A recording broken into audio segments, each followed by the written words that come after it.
तो स्वागत है आपका पॉलिटिकल स्टडीज में फिर से एक बार।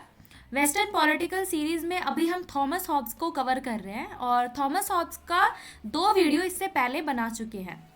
पहला वीडियो जो उसके इंट्रोडक्शन और उसमें मानव स्वभाव है, दूसरे वीडियो में हमने प्राकृतिक अवस्था को देखा है। उसके बाद आप ये वीडियो देखेंगे जिसमें हम सामाजिक समझौते के बारे में पढ़ेंगे। तो चलिए स्टार्ट करते हैं थॉमस हॉब्स का सामाजिक समझौता।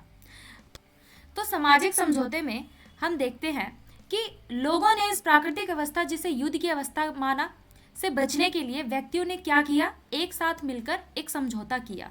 ठीक है, जिसे सामाजिक समझौता कहेंगे। तो हॉब्स का मानना था प्राकृतिक, अब यहाँ पे ध्यान से समझना, युद्ध की अवस्था से बचने के लिए। क्यों युद्ध की अवस्था से बचना क्यों था? क्योंकि इस युद्ध में जो शक्तिशाली होता है, जो ताकतवर होता है, वो अपने अधिकार, अपने स्वार्थ के लिए वो दूसरे के अधिकार और दूसरे स्वार्थ को किस तरह कुचल देता है।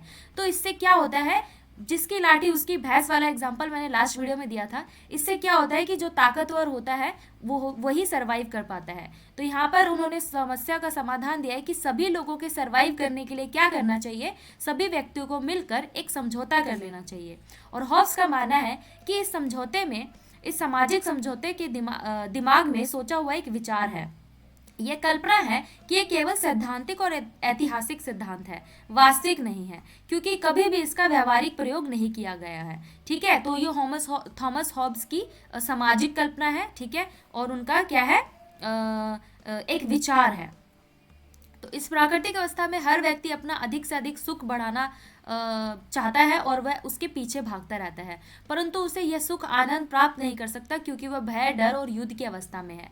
तो यहाँ पर बताया गया कि सभी व्यक्ति सिर्फ सुख को पाना चाहते हैं और इस सुख के लिए वो जो है दुख से पीछा छुड़ाते हैं और सुख का आनंद जो है वो नहीं ले पा रहे हैं, क्योंकि समाज में क्या है, डर है, भय है, युद्ध है।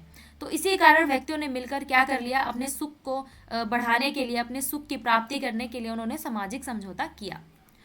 और प्राकृतिक अवस्था के लोगों ने मिलकर आपस में ये प्रतिज्ञा ली, यानी कि कसम खाई कि मैं अपने ऊपर शासन का अधिकार इस व्यक्ति या इस व्यक्ति के समूह को सौंपता हूं, लेकिन शर्त क्या है, शर्त यह है कि आप भी अपनी शक्ति जो है इसे सौंप दें।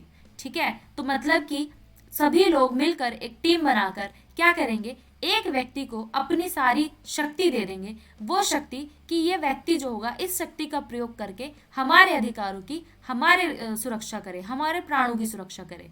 क्योंकि ये जो युद्ध वाली अवस्था है, इसमें किसी की, सब लोगों की प्राणों की सुरक्षा नहीं हो सकती, बल्कि उसी की हो सकती है जो ताकतवर है। ठीक है, तो इस तरह से अव्यवस्था है, अराजक है। तो इस प्रकार व्यक्तियों ने मिलकर सामाजिक समझौते द्वारा राज्य, समाज और सत्ता का निर्माण कर लिया।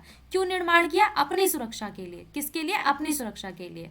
ठीक है, और समझौते की शर्त क्या थी कि व्यक्ति को सुरक्षा प्रदान करेगा कौन?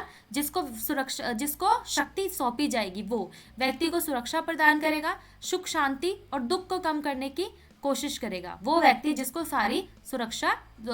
सारी शक्ति सौंपी गई है।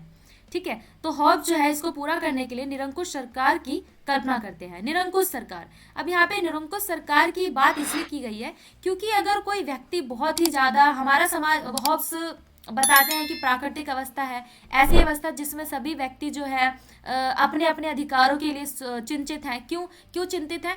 क्योंकि सभी लोग जो है सिर्फ अपने अधिकारों की बात करते हैं, दूसरे के अधिकारों की, दूसरे के लिए वो बारे में नहीं सोचते।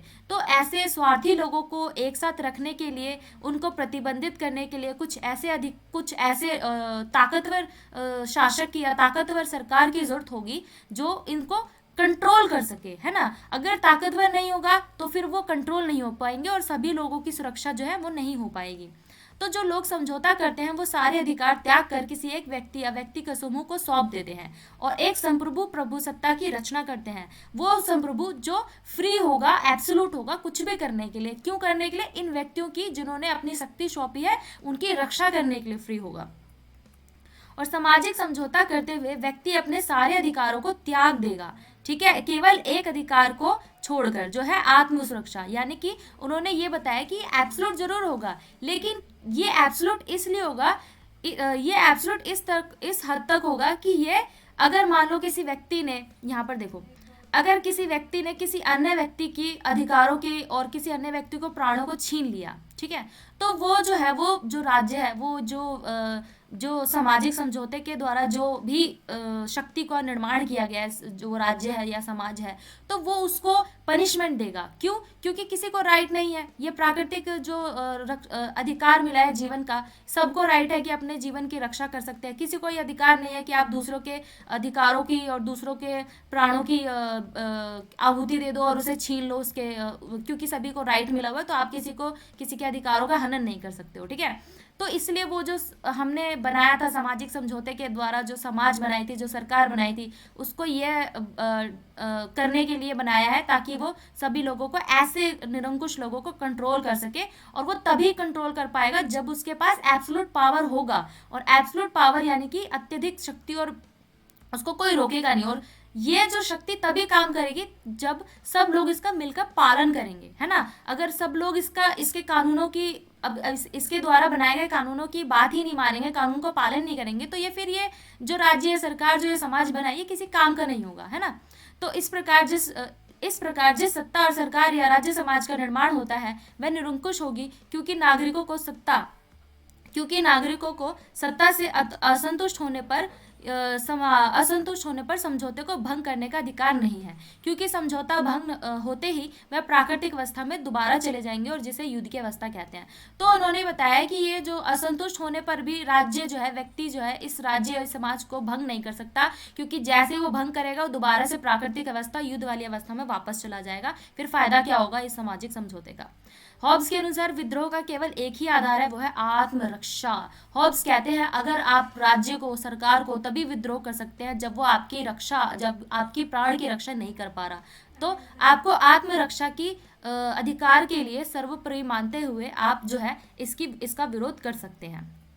जब मेरे ऊपर बल का प्रयोग हो तब मैं अपनी रक्षा के लिए बल का प्रयोग ना करूं, ऐसा प्रतिज्ञा पात्र समझौता सदैव निरर्थक होगा, बेकार होगा।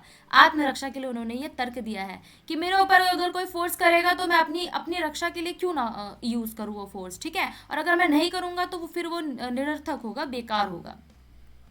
जो प्रतिज्ञा पात्र समझौता शक्ति तलवार की नींव पर ना टिका हो वह कोरे शब्द जाल है तथा मनुष्य की रक्षा में सर्वथा असमर्थ है, ठीक है। जो भी समझौता, जो भी पावर किसी को दी गई है, अगर वो अपनी शक्ति तलवार की, मतलब कि वो स्वॉर्ड के ऊपर, तलवार के ऊपर ना टिका हो, तो ये सिर्फ एक शब्द जाल है, ये बोलने की बात है, ये कुछ नहीं कर पाएगा, ये असमर्थ है, ठीक है। निरंकुश सत्ता के लिए उन्होंने सपोर्टिंग लाइन दी है कि निरंकुश सत्ता को किस तरह से सपोर्ट करते हैं, कि इसकी जो शक्ति होनी चाहिए तलवार जैसी होनी चाहिए, कि जरूरत पड़ने पर किसी को भी उड़ा सके।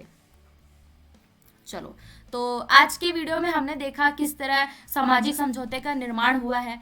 क्यों निर्माण हुआ है? व्यक्तियों की सुरक्षा के लिए, क्योंकि व्यक्ति प्राकृतिक अवस्था में है, सभी लोग अपनी सुरक्षा नहीं कर सकते, तो सभी लोगों ने मिलकर एक प्राकृतिक समझौते का निर्माण किया, जिससे एक सरकार, एक राज्य की स्थापना की। ये सरकार और राज्य की स्थापना इस तर्क पे की गई है कि आप इन सारी शक्तियों, जो हमने अपनी शक्ति आपको सौंपी है, आप इन सारी शक्तियों का इस्तेमाल किस लिए करेंगे? सभी लोगों की भलाई के लिए करेंगे, सभी लोगों की आत्मरक्षा के लिए, सभी लोगों की सुरक्षा के लिए करेंगे।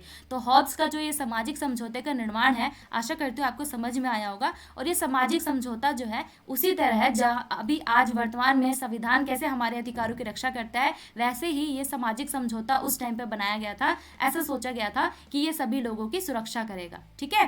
तो आशा करती हूँ आपको समझ में आया होगा। हमारे पॉलिटिकल स्टडीज चैनल को सब्सक्राइब जरूर करें अगर आप इस चैनल पर नए हैं तो, और इसका बेल आइकन और इसको प्रेस कर ले ताकि आपको नए नए वीडियोस की नोटिफिकेशन टाइम पर मिल जाए।